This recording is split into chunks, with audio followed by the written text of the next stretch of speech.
didn't do anything, you moron. No! Make it stop! Oh, come on. My God! Brr, look what it's doing now.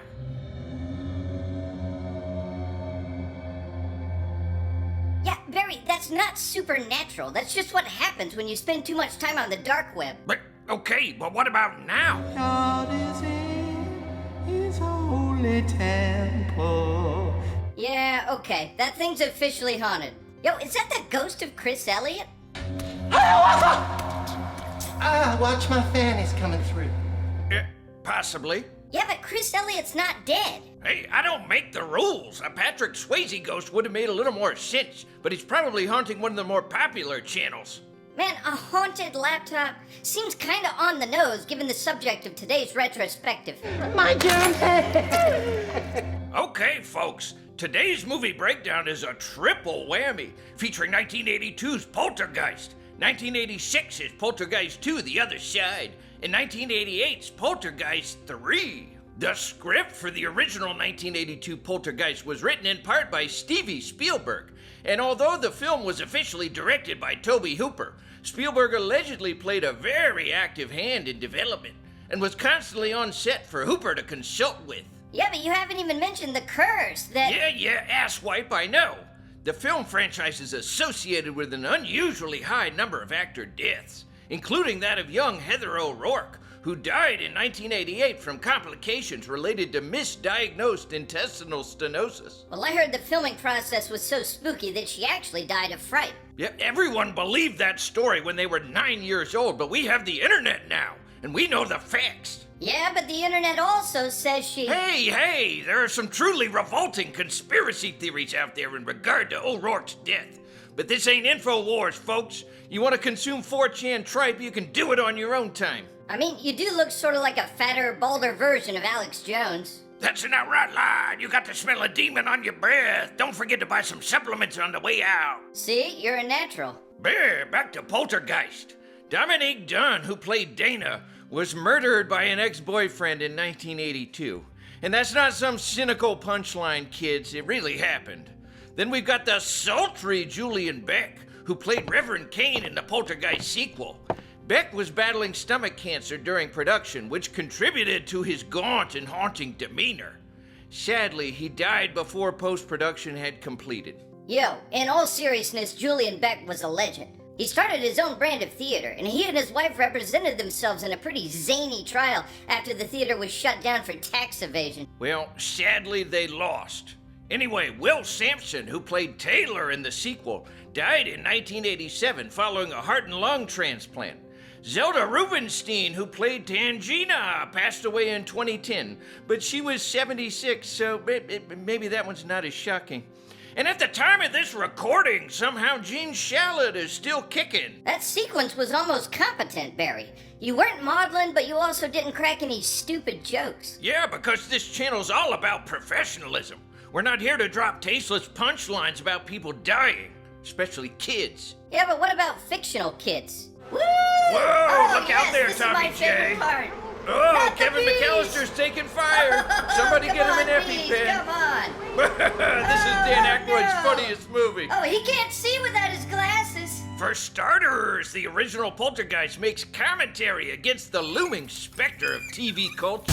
This was a period when parents talked about MTV rotting the brains of their children and their dumbass 80s hairdos. And the Freeling family is no exception to TV addiction.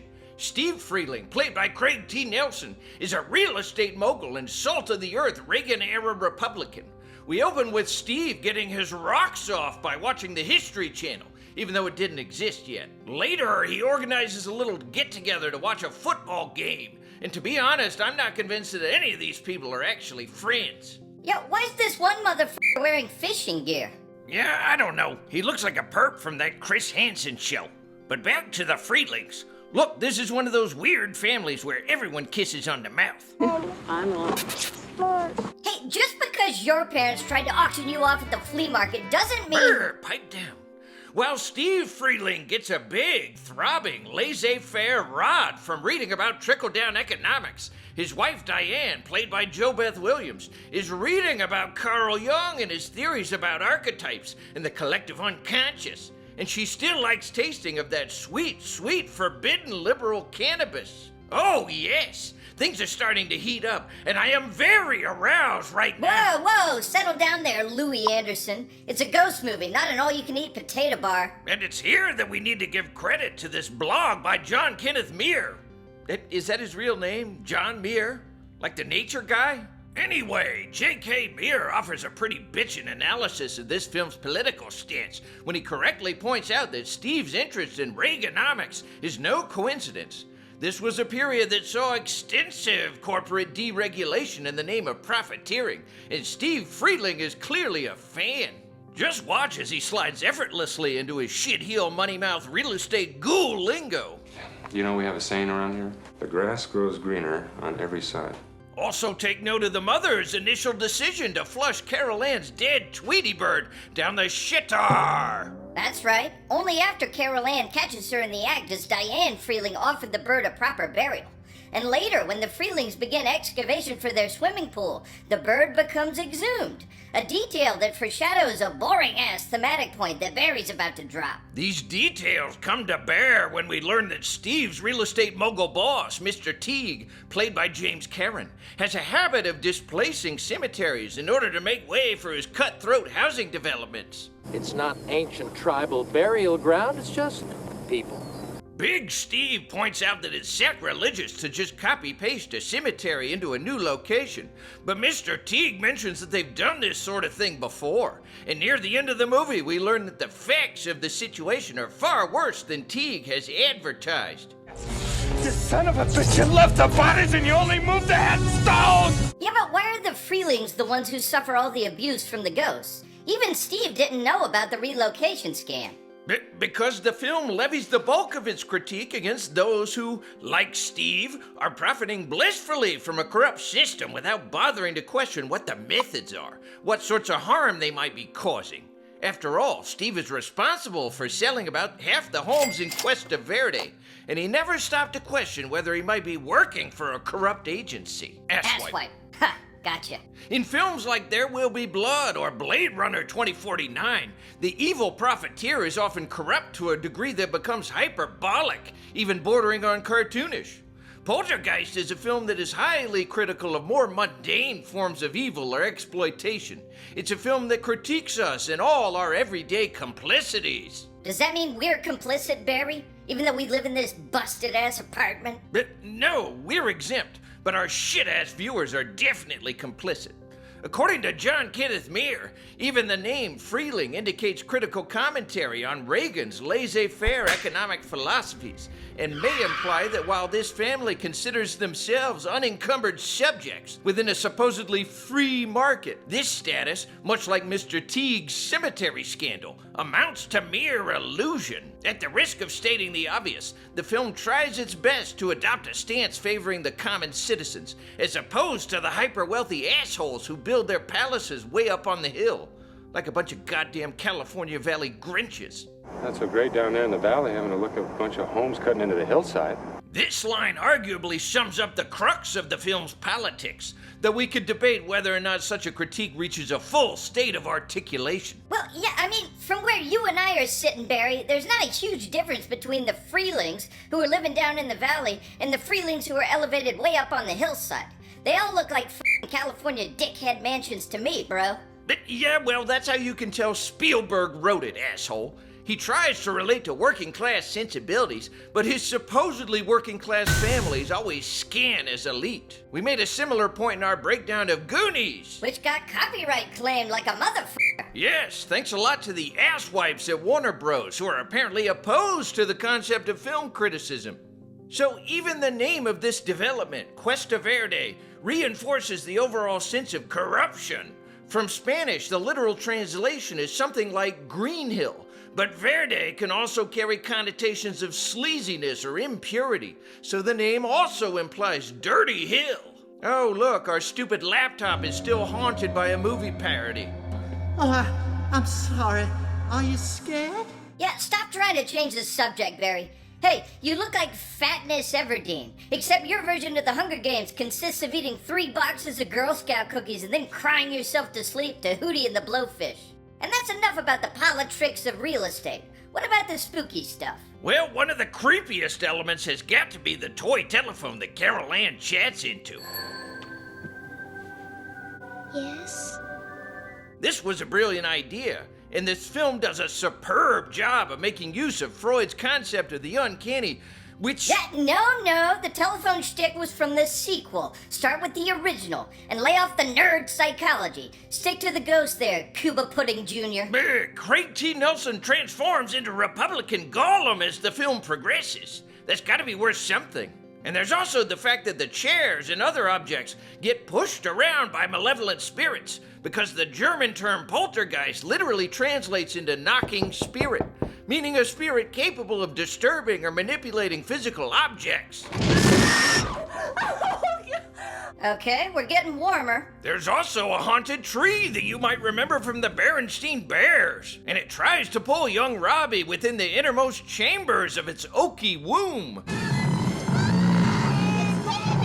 Killer trees? Man, I've had bowel movements scarier than that. We're approaching M. Night levels of corn-assery. Yeah, I think maybe the vindictive womb tree is supposed to reflect another revenge theme against deforestation, but I'm not totally sure. Oof, this animated tornado hasn't held up too well either. Mom, Dad, it's a tornado! It must have just skimmed us. Yeah, maybe not, but this clown doll is still scary as hell. Okay, but I never understood why they have the goddamn clown in the first place. Do these kids have a deranged aunt or something? I mean, would anyone in your family buy you a demonic clown for Christmas, Barry? And even if they did, why would you keep it around? Well, they usually just gave me a bottle of delousing shampoo and some Scientology pamphlets. Your family was into Scientology? No, they just figured a religious cult might be a good way to get me out of the house, you know? And it's worth noting that this movie's killer clown scene came out 4 years before Stephen King decided to fill his finest golden chalice with extra virgin booger sugar and write his infamous novel It, featuring Pennywise, the murder clown. Nah, I looked it up, Barry. Stephen King started writing It way back in 1981, so it's quite possible that he came up with the scary clown bit independently of... You trying to sharpshoot me? Don't sharpshoot me. Now, as for the ghost effects, they hold up fairly well, and we respect the hell out of Sally Kellerman for swallowing her pride and playing the big bad in a somewhat campy horror movie. Yeah, but tell them about the skeletons in the swimming pool excavation. Tell them how... Yes, everybody already knows this, but it's alleged that some of the skeletons who goosed JoBeth Williams are actual human skeletons, because at this point in time, plastic prop skeletons were so expensive it was cheaper just to get the real thing. I guess maybe that makes sense, but it might just be production hype. Okay, real talk. That shot of the house collapsing in on itself is pretty rad. But we've not yet mentioned the scariest part of all, which is... You're jamming my frequencies. Man, no offense to the late Zelda Rubinstein, but I just can't. Brr, that voice. The Tangina drawl just grates on my nerves. It's all very unsettling, man. Also not aware that they have passed on. Yeah, but she's still pretty hot, and I definitely would fly. Barry, you're worse than the guy who invented Agent Orange. And that's Poltergeist, ladies and gentlemen. Now, just to wrap up, our most important analytical point has to do with the... And break! Time to get paid! Hey there, movie fans. Let's get down to brass tacks. If you're watching this channel, you're probably not going to run an ultra marathon anytime soon. Face the facts. Your heart is a treacherous piece of shit because you spent the last 40 years making it run on peanut butter M&Ms, beef and cheddars, and pure cortisol. That wad of gristle hanging inside your chest is a time bomb, just waiting for the right moment to kill you. And health insurance? In today's climate, I don't have it. You don't have it. We might as well be talking about bleaching our grundles and collecting Fabergé eggs. We all know that Americans don't trust big medicine these days. As a matter of fact, we don't trust experts of any stripe. Why trust some know-it-all who spent 8 years hitting the books when you can get your facts from a guru dipshit who knows nothing and appears regularly on Joe Rogan? Bro, we've got to pull in some higher quality advertisers. Look, it was either this or gamer stuff, so pipe down. Ladies and gentlemen, we are proud to present the Poorhaus Do-It-Yourself Heart Stent.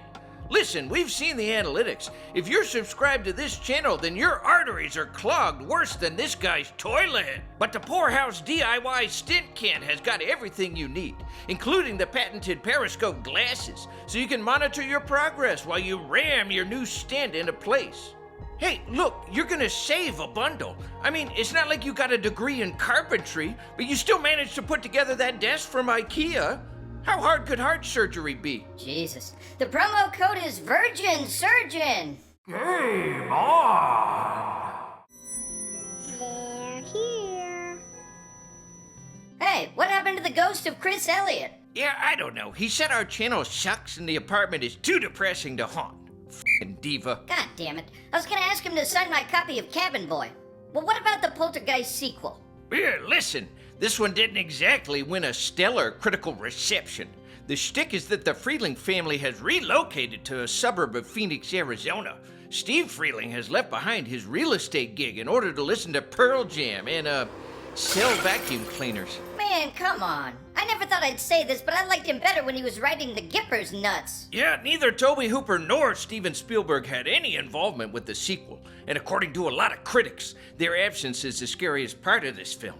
To make matters even more bizarre, the film makes no mention of Dana Freeling, played by Dominique Dunn, who was murdered after the original movie released. There were plans to mention that Dana's supposed to be away at college, but the scene was never actually shot. Allegedly, director Brian Gibson wasn't sure whether it was more disrespectful to explain her character's absence or say nothing at all. So they just pretended she never existed? How is that better? So, at this point, the Freelings' original home is now the site of an archaeological dig, and it's discovered that their once peaceful home rested upon a cave where a religious cult once drank the proverbial flavor aid, so to speak. Yes, and the cult was led by... And the cult was led by Reverend Cain, played by a truly stunning Julian Beck. No jokes here, ladies and gentlemen. Julian Beck absolutely rocks my hammock. We salute you, Jules. You're the first movie character we've reviewed who is more disturbing than Barry and his constantly bleeding gums. Brr, you promised not to tell. Anyway, folks, if you're wondering how Beck managed to take on such a haunting demeanor, just be aware that while he was shooting his scenes, he was also dying of stomach cancer.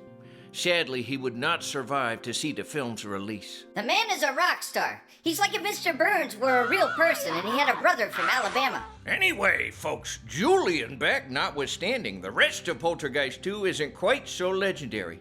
This time around, Tangina recruits the help of Taylor, a local Native American man with spiritual powers. Tangina Barron sent me. Taylor's character carries quite a lot of potential, but by today's lights, he comes off as kinda one-dimensional and risks falling into the noble savage trope, which was pretty prevalent at the time. Yeah, and apparently Steve Freeling has been dicking around on 23andMe. I got some Indian in me, I think. A 16th. My mother. Yeah, Christ. I forgot about this part. Old Steve's gonna ride this 1/16th story harder than Johnny Depp did. As we mentioned, one of the reasons why the original Poltergeist captivates us is the subtle socio-political commentary. The sequel sets up a fairly generic warning against cultish religious behavior, but that's about it. And this hippie door-to-door salesman version of Steve Freeling just doesn't work well at all. The Freelings are too goody-goody in this version, and some of the dialogue is just bad, as is the pacing. Well, I'm not too happy with the level of insect representation. At one point, Steve ingests a tequila worm that's been possessed by Reverend Cain. While he's possessed by the Cain spirit, he casts aspersions on Diane. You wish Carol Ann had never been given birth to! But come on, people. There's a very similar moment in our breakdown of Hereditary. We all went down this road at some point when we were kids. You know, Mom drinks one too many glasses of toilet wine and starts up the old standard routine. I never wanted you, Barry. I should have used a sturdier coat hanger, Barry. Why do you always smell like lighter fluid and failure, Barry? Jesus, crop dusting Christ, bro. See, we've all had days where good old Ma wished we were dead. In front of the entire school board, I mean. Am I right, Fly? Huh? Barry, your life is what happens when you feed Harmony Korine and Rick Albertson a 5-pound bag of Datura seeds and then throw them a sketchbook. Yeah, that doesn't even make sense. I'm saying your life sucks, Barry. Anyway, this whole demonic tequila worm shtick is wrong on a number of levels. I mean, first of all, there's really no such thing as a tequila worm. There's a special moth larva that feeds on the agave plant, and maybe there's a very small chance that you'd see one show up in a bottle of mezcal. But even then, the whole booze worm thing is mostly an urban legend sustained by gringos. And that's why this movie sucks in terms of insect representation.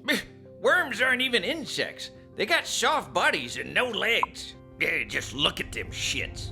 Disgusting. But I'm still gonna drink it. Hey, Chunky the Clown, I just said they turn into moths, so they are insects. In terms of practical effects, the cane worm is an iconic moment. Big Steve Freeling pukes up the Jimmy Dean sausages he had for breakfast, and he gives birth to this embryo thing that will eventually morph into the great beast. In case you're wondering, the actor performing this part was a Vietnam veteran who'd lost 3 different limbs. And say what you will about the movie, but this part where he gives the distinctive Reverend Kane grin is f***ing awesome. Fuck yeah. He's like a fun-sized version of Pumpkinhead. I bet these movies scared the shit out of you when you were a kid, Barry. Yeah, but nothing in Poltergeist II is half as scary as this. Now tell me what you feel. No more Powerwood, Madam Cleo. Please, Barry. I know. And it's not the fact that she's small, it's just that her voice... Yeah, and what kind of name is Tangina? Yeah, I think you're saying it wrong. Okay, well, what about the scene where Robbie's braces try to murder him? This one's kind of polarizing. Some say it's lame, some love it. Listen, my parents wouldn't even let me use toilet paper, so there was never any possibility of me wearing orthodontia. The braces scene had no effect on me. Might as well have a scene where the Freeling's Bentley tries to dry hump them to death. That's been done before. Okay, enough about Poltergeist 2. Let's go ahead and analyze Poltergeist 3, baby. I know you've got a lot to say, Barry. Yeah, I can't wait to talk about Poltergeist 3. There's just so much to cover. For starters, let's talk about...